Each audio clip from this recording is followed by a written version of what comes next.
the Jack Kent Cooke Foundation provides the largest scholarships in the country to high-achieving students from low-income backgrounds. Our mission is to advance the education of these exceptionally promising students who have this financial need. And since we started in 2001, we've given over $150 million in scholarships and grants to support these students. So today we'll just go over the application itself, the scholarship, what it entails, some tips for your application as you're completing it, talk about the transition to college and how our advisors will help with that, and leave a little bit of time towards the end for Q&A. I'd ask that you hold your questions until the end. We'll probably answer most of them in the course of the presentation. And if it's a specific question, I'll give you an email address at the end that you can direct those questions to. The Cooke College Scholarship provides up to $40,000 a year for up to 4 years to attend any 4-year accredited undergraduate institution of the student's choice, and this includes funds for things like tuition, living expenses, books, other required fees. It also goes towards things like an unpaid internship, travel to and from campus, or study abroad.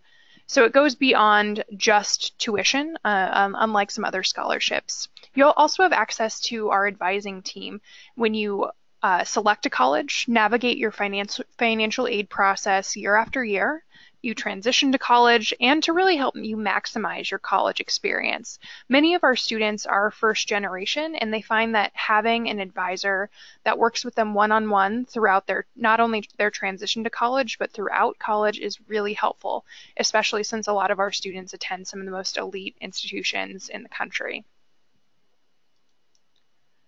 Overall, the goal of our program is that 100% of our students will graduate, and since we've started, 100% of our scholars have.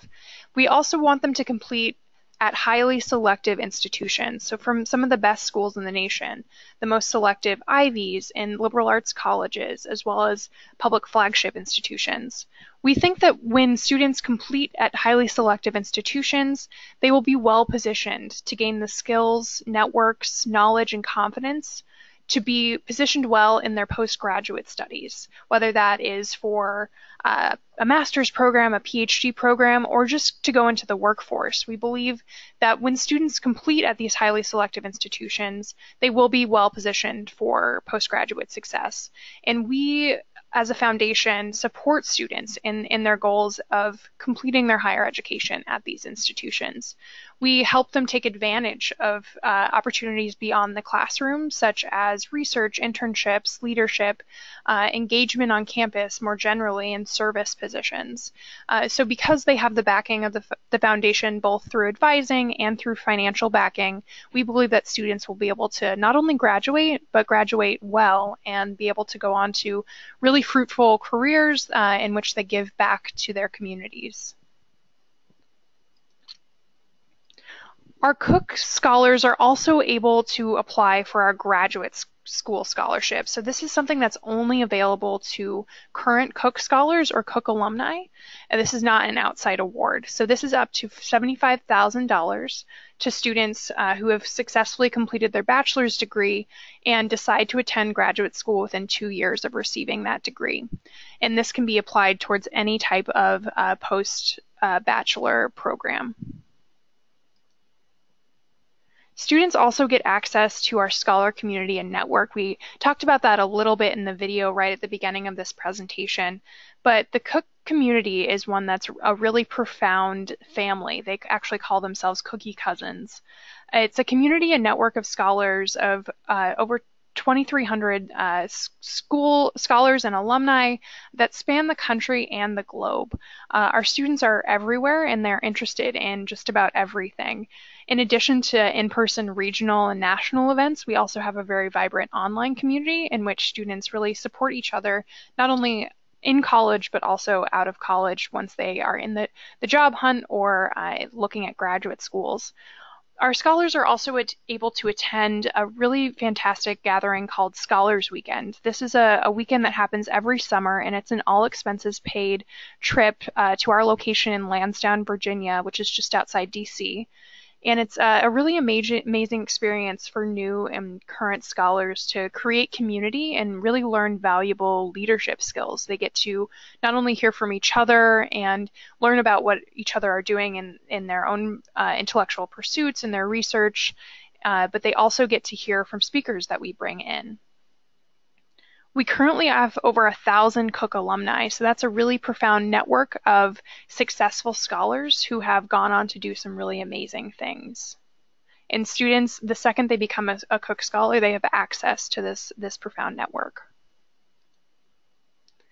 So getting down to the brass tacks of eligibility here, we have some basic eligibility requirements, these 5 here on the screen. We're looking for students this fall who plan to graduate from a U.S. high school in the spring of 2018. So next spring, whether that's April through June, it doesn't matter as long as you plan on graduating next spring. We're also looking for students who intend to enroll in an accredited 4-year college beginning in fall 2018. And the intent to enroll is expressed through your application. We ask you some institutions that you are applying to. We also expect students will have a cumulative unweighted GPA of 3.5 or above, and that is a hard line. We don't accept anything lower, and that does not include your senior fall grades. It includes everything that will be on your transcript at the time that the application is due, which is coming up soon at November 14th.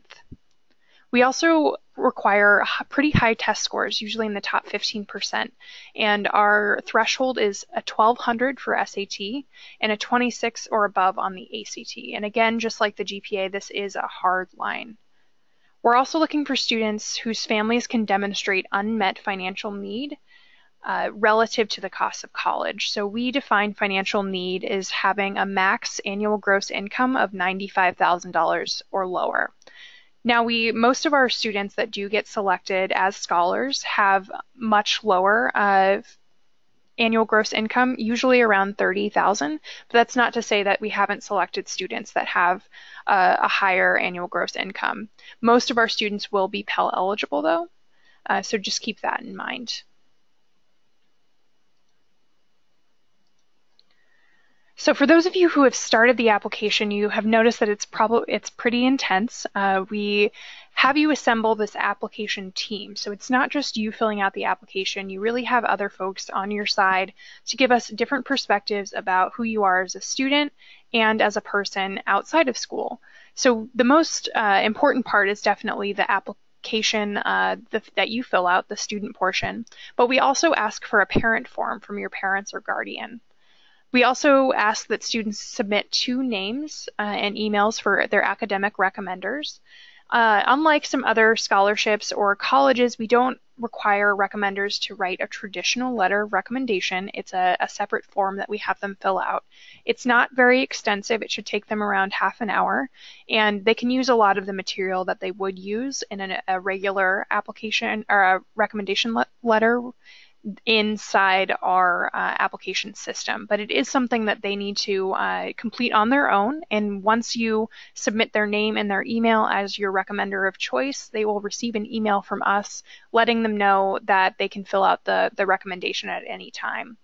And make sure that your recommenders, that you're on top of them and make sure that they really get to those recommendations on time. We find that a lot of recommenders may wait to the last moment, and we've had some issues with our application in which too many people are trying to upload a recommendation at the same time towards the end of the cycle, so around November 13th or 14th.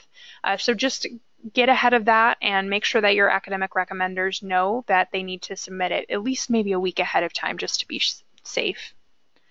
We also require a principal or guidance counselor to fill out a school profile. This is something that they're very used to doing. It's basically what all colleges get from your school. It's a basic document that says where you're located, how many students are at your school, and some other demographic information. And this just gives us an idea of where you're coming from.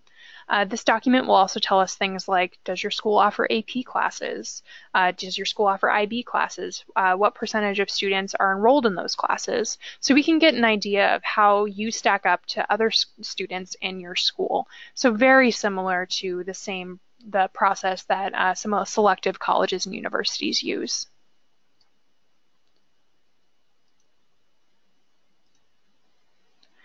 So the most important and the longest part of the application is definitely the student portion. Here are the different subsections of that application. All of them are pretty self-explanatory, but I wanted to break it down a little bit so you know which parts take more time than others. You'll definitely spend the most time on your short answers and essays. They are short, however. So some people say or see an essay and think, okay, so this is going to take me a long time. It's going to be many pages. Our essay is actually only a few hundred words. So it's by character count. So you'll notice that it does actually count spaces in that. So it's a very concise and succinct essay that we're looking for, as well as the short answers. It's also only a couple hundred words. So these essays, we've made them intentionally vague so that you will be able to use content from other essays that you've completed.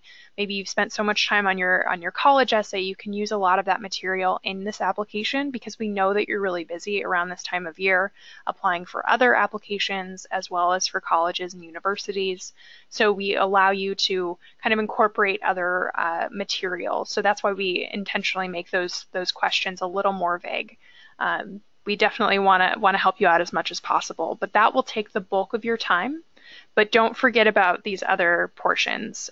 We have an activities and involvement section. So here we're looking for what have you done for extracurricular activities, how are you involved in your community, those sorts of things.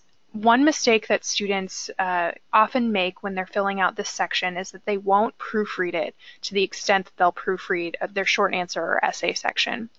These pieces of writing, while very short, are also very important, and we take a look at grammar and we take a look at punctuation and things like that. And many students have phenomenal short answers and essays. Everything is perfectly edited, but then we'll get to their activities section and it's not so edited. So that's definitely one tip when you're filling this out, is just to make sure everything is exactly how you want it to appear to someone reading it. And write it as if this is the first time someone has ever been introduced to you. So in all of these sections, you definitely want to present yourself as well as possible. And keep in mind that there isn't an interview portion of this application at this point. We may ask for interviews for some select students, but typically a student that goes all the way to being a scholar does not get interviewed. So this is really how we get to know you. So make sure that it is as reflective of you as possible. We also ask for your college plans. This isn't to say that if you're not looking at very selective institutions or you're not looking at good fit schools that we won't select you. We just want to know where you're at in this process. We want to see where you're looking. Are you looking close to home? Are you looking at specific programs? This gives us an idea of what your aspirations are as far as college goes. We have an academic section that's basically your transcript. We're looking for things like what classes you're taking currently. Are you taking classes at a community college in addition to your high school? Any sort of academic information that you might put on a college application is what we're looking for in this section. We also ask for your test scores. I talked a little bit about those earlier, but we're looking for, on the application it says we're looking for your official score report. What we mean by that is we just want it to come from the testing service. So the PDF that you can download from SAT or ACT and upload to our system is perfectly fine. It doesn't have to be mailed from SAT or ACT. Same thing with your official transcripts. The only thing that we request is that it is from your registrar's office or your guidance counselor office. So not coming from maybe your student portal online, or not just a printout of your schedule and not just a Word document with your grades in it. We want it to be as official as possible, but still submitted by you. If it can have the seal of your school, that would be a definite bonus, but it doesn't necessarily have to. We also ask for a self-assessment, which is when we ask a few questions to get an idea of how you see yourself in the classroom, how you respond to certain situations. And finally, we have a conduct survey that's similar to the end of the Common App, where we just ask, have you been disciplined in any way at your school? So here are the selection criteria that we're looking for. It's really important for applicants to be aware of this criteria that we use to evaluate in selecting scholars, especially as you're thinking about whether or not you are a good fit for this scholarship program and how to make your essays as good as possible. So when we talk about academic ability and achievement, we're looking for strong academic records, academic awards or honors, a substantive assessment by educators through your letters of recommendation. We want to know that your teachers really know who you are as a strong student and a strong person. We also want to see that you participated in any available advanced courses, so IB or AP if they're offered at your school, honors if they're not. Also, any sort of attempt by you to go maybe to a community college to get a class that you didn't have. We're really looking for that drive in addition to academic ability. Financial need, I talked about this before. We're looking for under $95,000 of annual gross income. And we expect most of our successful applicants to be Pell eligible. And this is something that you can find when you fill out the FAFSA, which is currently open. We are also looking for persistence, which we define as determination and perseverance in the face of challenges, your ability to set and remain focused on goals, and to really put in the effort needed to meet those goals in the face of your obstacles that you may meet. We're also looking for a desire to help others. Our Cooke Scholars really like to give back to their communities, and that's something that we really look for. We're looking for students who have a purposeful and meaningful commitment to others, and this can be evidenced in many ways, but could be by participation in sustained volunteer community service activities.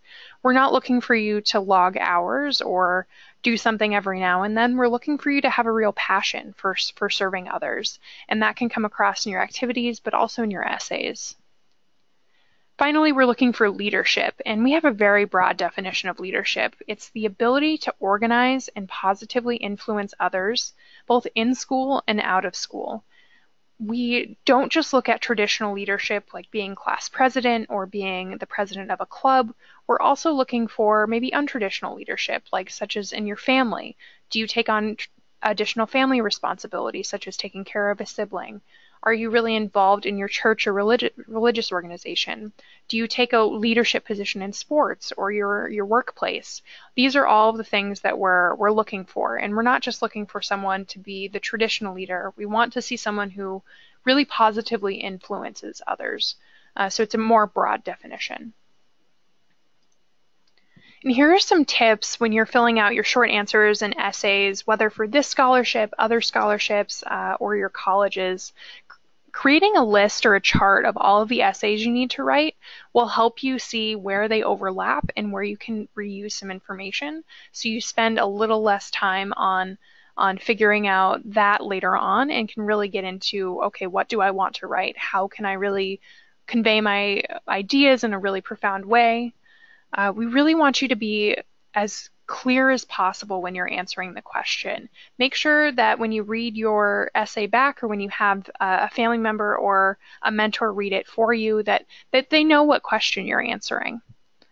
Also be honest, open, and remain positive. We really want to know who you are, and if there is a story or a situation that's really essential to knowing you, that is something that we want to know. Also, just ask for feedback from one or two readers, whether that's a family member, a teacher, a peer. Having multiple eyes on a piece of writing will really help you make sure that it's the best that it can possibly be. And finally, I mentioned this before, but really proofread. It's really unfortunate when people have really profound essays that are awesome, they've been proofread, and their activity section is much less proofread. So really just go through everything with a fine-tooth comb, make sure it's really good to go before you submit it. And here's a little bit more information about the parent form that we require. So it's mainly a financial form, and depending on your family situation, you may have one parent or guardian completing the form or both. Please be sure as a parent that you're reading through the instructions closely as you complete the form. It's a little different than some maybe college or scholarship forms that you may fill out. We're looking for 1040 forms from 2014 and 2015, so we're going back a couple years. And for 2016, the last cycle, we're looking for all forms that you have, including W-2 forms, schedules, attachments, in addition to those 1040 forms. And if there is, for some reason, that you did not work in any of those years, feel free to upload a Word document just explaining that. And if you have any documentation from that time, say you did work in 2015, but you didn't make enough to have to file taxes, please just upload any documents such as your W-2 forms that would indicate that to us. Really, we're just looking for transparency here to make sure that you meet our criteria financially and that we can support you as best as possible. We're also looking for some general household information, so things like household size, how many folks are living at home, how many folks are in college or in school, your employment and education background, and general information on the student that will be helpful for us as we continue the application. From your recommenders, we're looking for one recommendation from an 11th grade core subject area teacher. So we classify core subjects as including English, math, social studies, science, or a foreign language. We ask for an 11th grade teacher because we believe that this is the year in which student or teachers really get to know you, and they have a whole year to get to know you as an older student, which is why we don't ask for recommendations for this primary recommendation from 9th or 10th grade teachers. And we also don't ask for a recommendation from an 11th grade or a 12th grade teacher rather, because they've only known you for a portion of a semester. So we're really looking for someone that taught you for at least a semester in 11th grade, if not the entire year. Your second recommendation can be from any other teacher from high school. You're encouraged to choose a core subject area teacher, but some students have a really strong talent in a non-core area, such as music, and that would be a really great opportunity for you to input a recommendation from that teacher. Unfortunately, we can't take recommendations from bosses or community-based organization leaders or church organization leaders. We're really looking for someone that has taught you in a classroom for at least a semester. And in these recommendations, we're looking for you or your recommender to show us your academic ability and achievement. If they know anything about your financial need, that is definitely something that we're looking for.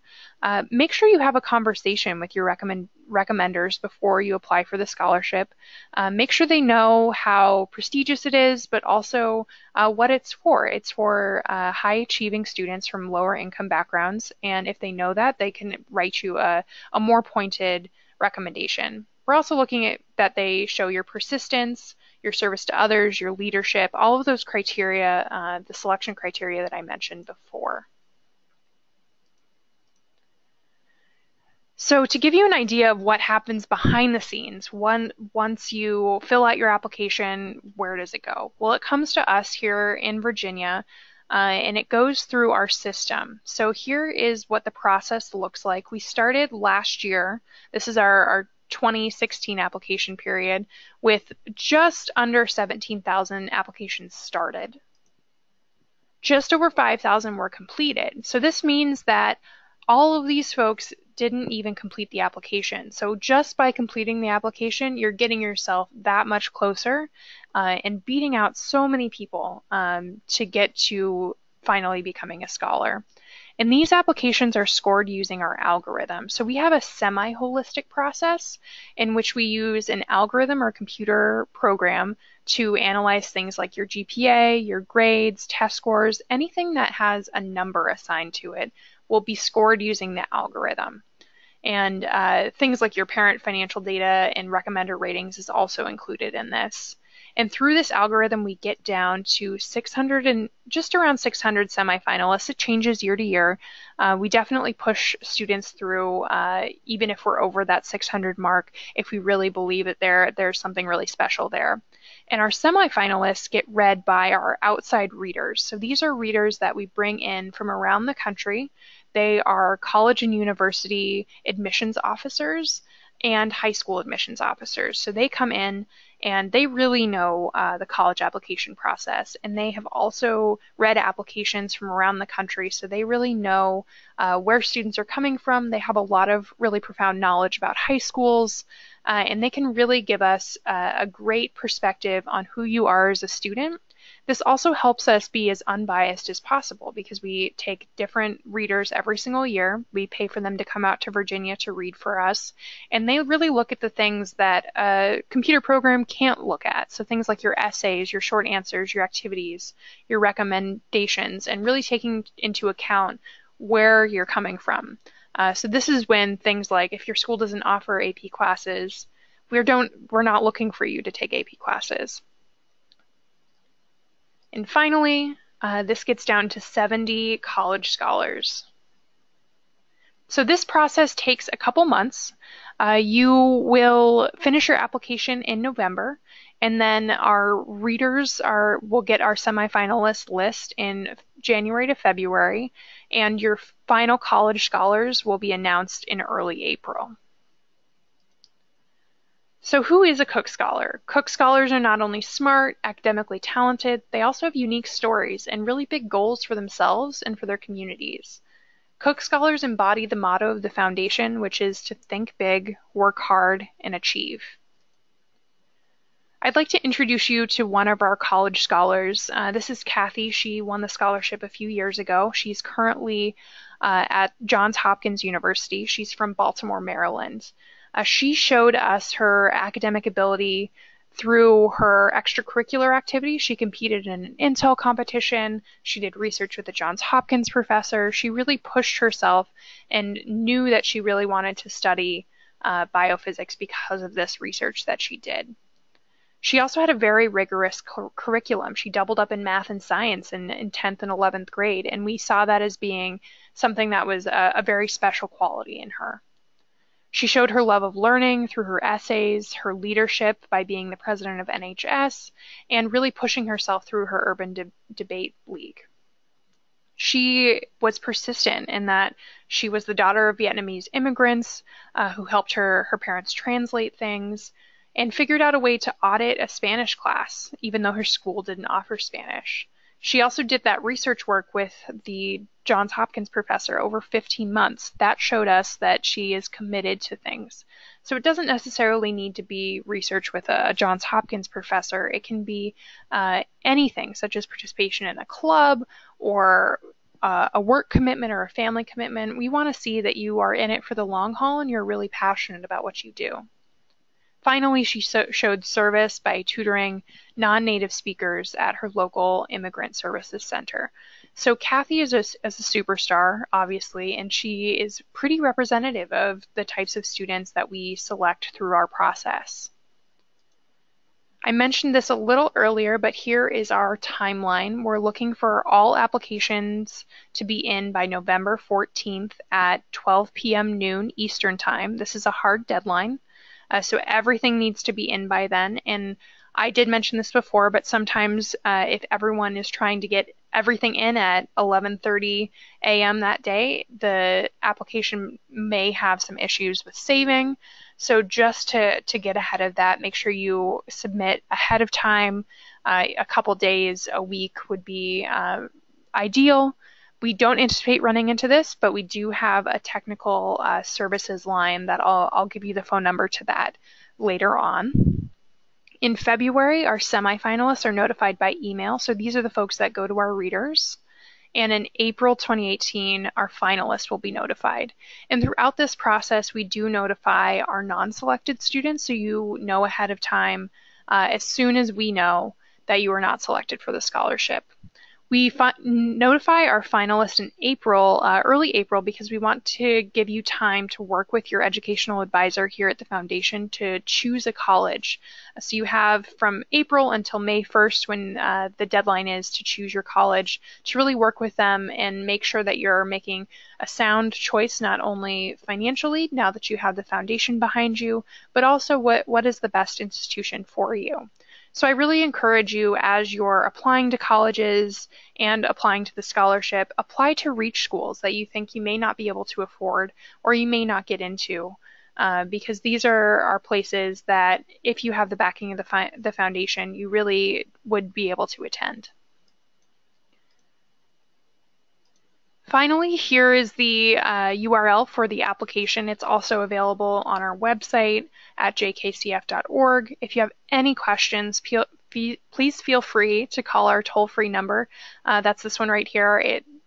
Folks are available Monday through Friday, normal business hours, so 8:30 to 5 Eastern time, and they will be able to answer technical questions, but also situation-specific questions. So if you have a financial situation that you'd like to see if you're eligible, definitely call them. You can also email us at scholarships@jkcf.org, and I will try to get to some questions today during our Q&A session.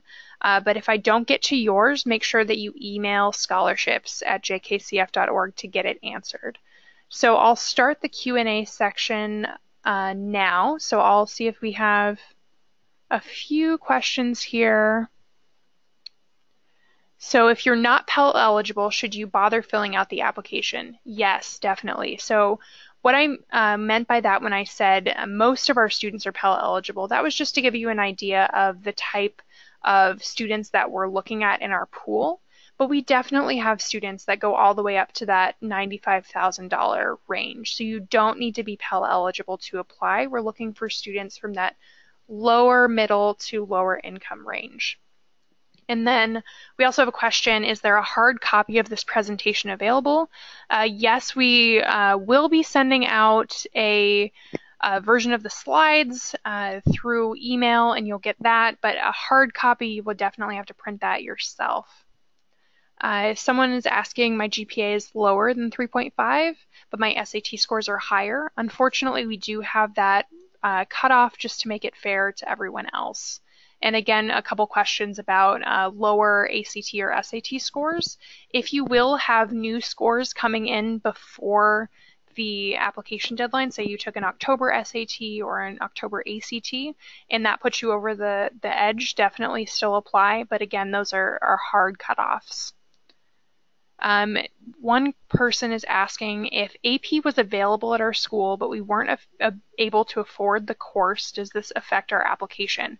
So my understanding is that AP courses are usually not, you don't have to pay for them, you only have to pay for the test. So we would want to see a student in this situation to have taken the course even if they weren't able to afford the test. And if for some reason your school charges for AP classes, which I don't believe is possible, let us know about that. Someone is asking if they should withdraw their application if their GPA isn't high enough. Definitely don't. A very important question right now, this is the scholarship for undocumented students. It's not only for undocumented students, but we are one of the only scholarships in which we do not ask for citizenship. So students can apply regardless of their citizenship status. So we do ask your country of citizenship, but that doesn't factor into the application at all. But it is not only an application for undocumented students. It's open to any student as long as you attend a U.S.-based or U.S. territory high school. Question, will we still be eligible to apply if we want to apply to moderately selective schools? Yes, definitely. Our students apply to a range of schools for different reasons. Some want to stay closer to home and choose to go to a less selective school because of that, or they may want to go to a specific program. And that is definitely something that we take into account. Definitely explain your choices when you're selecting your institutions, though. Someone is asking if they're a freshman in college, are they qualified for this scholarship? No, unfortunately, this is only for high school seniors. We also have scholarships that are available for students in community colleges that are transferring to a four-year institution. And we have scholarships for 7th graders. So those are our 3 avenues for entry into the scholarship program. Someone is asking, What is a 3.5 GPA and a 100 scale? Because my school does a scale out of 100. We would ask that you would go online and use a GPA calculator to manually calculate what your GPA would be. These calculators, you just put in everything that's on your transcript, so say math A, um, uh, science B, and it'll ask you all of how many credits per class and what your grade was in that class, and it'll calculate your GPA for you. We also recalculate all GPAs. So just that's to give you an idea of what your GPA is like relative to a 3.5. So a 3.5 is mostly A's with a few B's. And if that sounds like you, definitely still apply.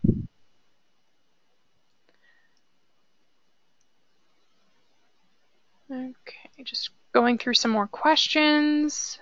Some of these are a little specifics and don't apply to the entire group. So if I don't get to yours, that is probably the case. So just email us.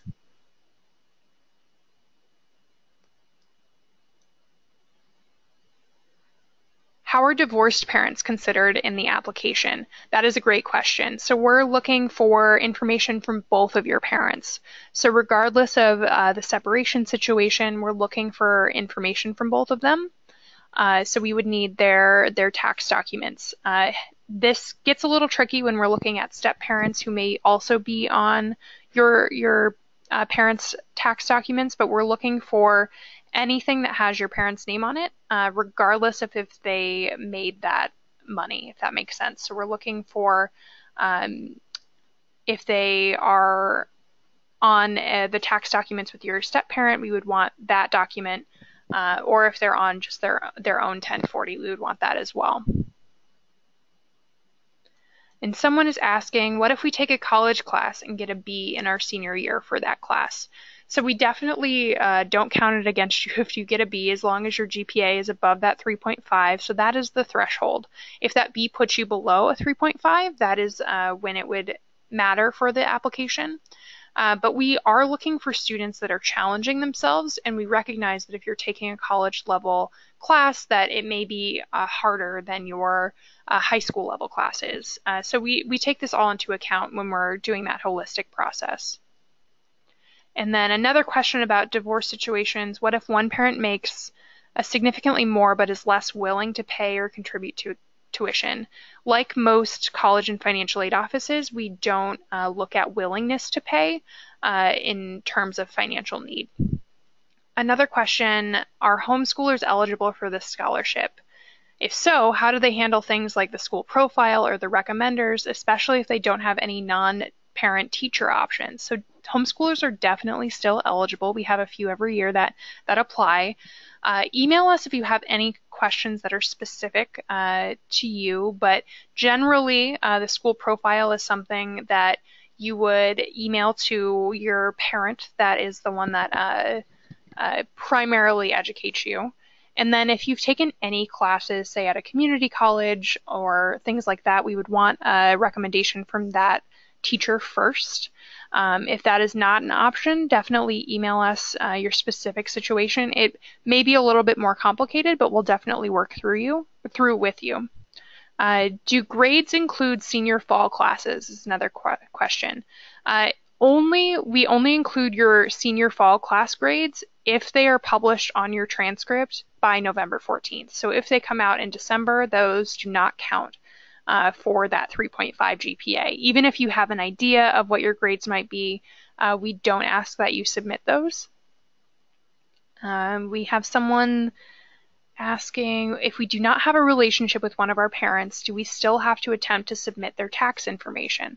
So we look at these situations case by case. If it is a situation in which you have not had a contact with your parents for several years, this is something that we can waive, but definitely contact us to get more information about that. If it is something that you are on the outs with one of your parents, but you would still have access to their tax information, we would still want that. Another question: are higher test scorers more valued in the process? No. So that is a factor that we take into account in all of the different factors that we're looking at. We have the baseline SAT and SAT scores so high because we know that students scoring above that will be very successful. Same thing with the GPA. So a 3.6 versus a 3.8 is not that different to us in the process, even though a 3.8 is a higher GPA. And that is something to keep in mind when you're submitting your scores, that this is not the only thing that we're looking at. Yes, it may help you if you're a little higher of a scorer, but will it completely negate your application? Definitely not. And a question, are IB classes and tests valued or considered in the application? Definitely, we value them just like we do AP classes or college classes at a community college, and we definitely know how much effort and time it takes, especially when you're looking at your extended essay and theory of knowledge and things like that. We know how rigorous the program is, and we keep that in mind when we're looking at your academic performance.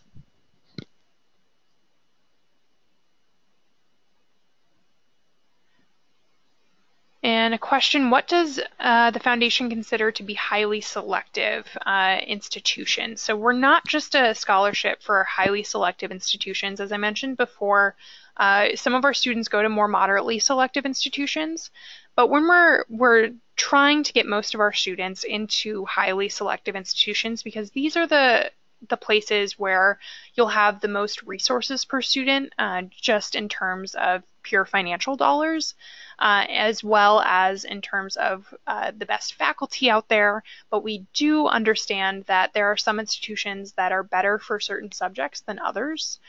So we consider highly selective institutions to be institutions with pretty low acceptance rates. That's a pretty a good baseline to figure that out.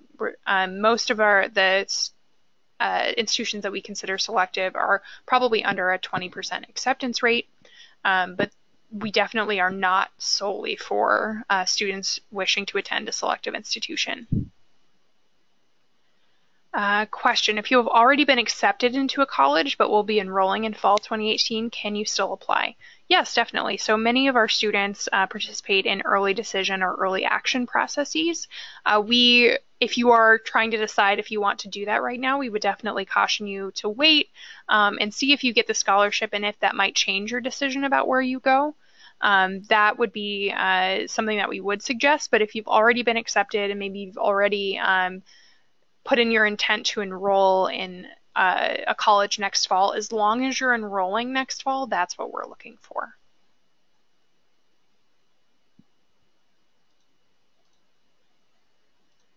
Okay. So some of these are a little more specific, but I'll scroll through them to see if there are any that I missed. A question, can you give you our current SAT scores, but also give you our updated SAT scores from the November SAT? If we ask for them. So we try to make this process as fair as possible by having that hard cutoff line. So I would say that we would prefer your current SAT scores over the new ones, especially when we're looking at, are you eligible for the application? So if your current SAT scores do not put you over that 1200 mark, you would not be eligible for the application, regardless of what your scores would be in November. That's just something that we do to make it as fair as possible to all of our applicants.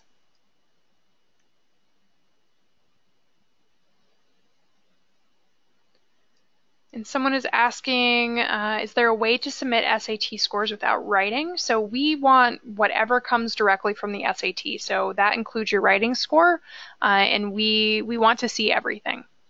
And someone's asking, can you please explain how the algorithm works again? So that is something that you can email me for some more information about that, but also you can rewatch the video. This will be available on YouTube in a couple days, and we'll send you out an email about that. Another question, what does the application ask for, or why does the application rather ask us to list our top colleges? What does this list mean to the committee? So we're really looking to see, A, have you thought about college? B, are you intending to enroll next fall? So this is our way of checking, yes, you are intending to enroll because you have done the research, you have maybe started the application process for many of these institutions. And we're looking to see, okay, where are you thinking? This gives us an idea of what type of student you are too. So if you're looking at primarily large research institutions, that tells us something. If you're looking at small liberal arts colleges, that tells us something entirely different. So really, this is just another avenue for us to learn more about you and also learn a little bit more about your aspirations, where you see yourself next year.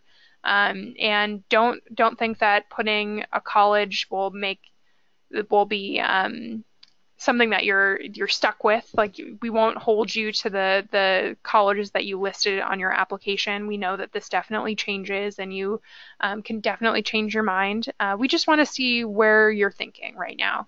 It's as open-ended as that. We're not looking for anything behind the scenes there.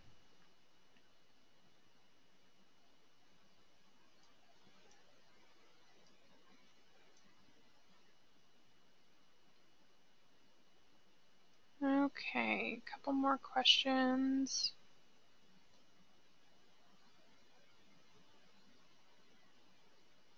Are dual enrollment students eligible? So that depends on how your school defines dual enrollment.